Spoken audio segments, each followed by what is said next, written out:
Don't be afraid to give your best to what seemingly are small jobs. Every time you conquer one, it makes you that much stronger. If you do the little jobs well, the big ones tend to take care of themselves. Dale Carnegie. Welcome to Session 4. In this session, we'll continue our exploration of how to build rapport, with an emphasis on exercises you can practice on your own, as well as tactics you can try out with the people you meet every day in your work environment.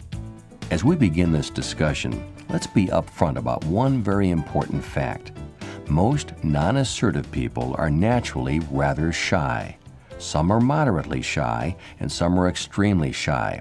But if assertiveness is an issue in your life, the chances are you're not a naturally gregarious, life-of-the-party style person. And there's nothing wrong with that. It just means that you have to be conscious of your personal style.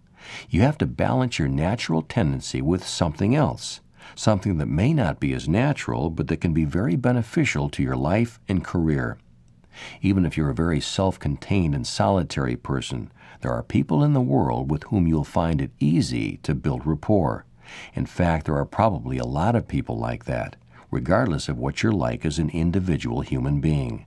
The difficulty comes when you need to build rapport with people who are very unlike you, people whose interests are different, whose backgrounds are different, who think and talk and listen differently than you do. So in your working life, you can count on the fact that you'll meet a lot of these divergent personalities, and the higher up you get, the more of them there will be.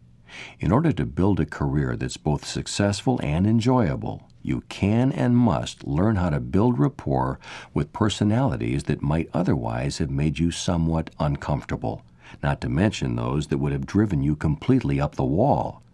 For the next few minutes, we'll be looking at a number of the personality types you'll likely encounter, and we'll develop some tools and tactics to make sure that those encounters turn out in the best possible way. We're going to be looking at different categories of people, different personality types. Each of them presents specific issues with regard to rapport building. You'll certainly find some of them easier than others, depending on what your own personality is like. In fact, here are a couple of questions you should be asking yourself throughout our discussion. Which one of these categories most resembles me? What challenges do I bring to people who are trying to build rapport with me? Most importantly, while I'm trying to find easy ways to get along with other people, what can I do to make it easier to get along with me?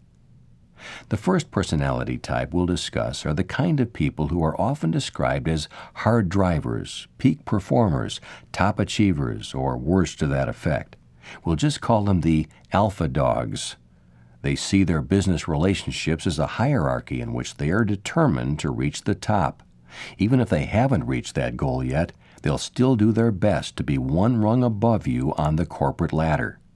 You might think the alpha dog is more likely to be male than female. Women do seem to be more collaborative and consensual by nature, but there are certainly exceptions. Regardless of gender, there are some people who see life as a zero-sum game. For me to gain, you have to lose. Every meeting, every phone call, every email, and every FedEx package is another opportunity for dominance and intimidation. It's not easy to build rapport with the alpha dog personality under any circumstances, and it's especially difficult when you're at the same level or below in the corporate hierarchy. So what needs to be done? First, realize that the alpha dog's behavior patterns are based on ego needs. Some of these people secretly believe that they're actually inferior to everyone around them, while others truly are convinced of their own superiority.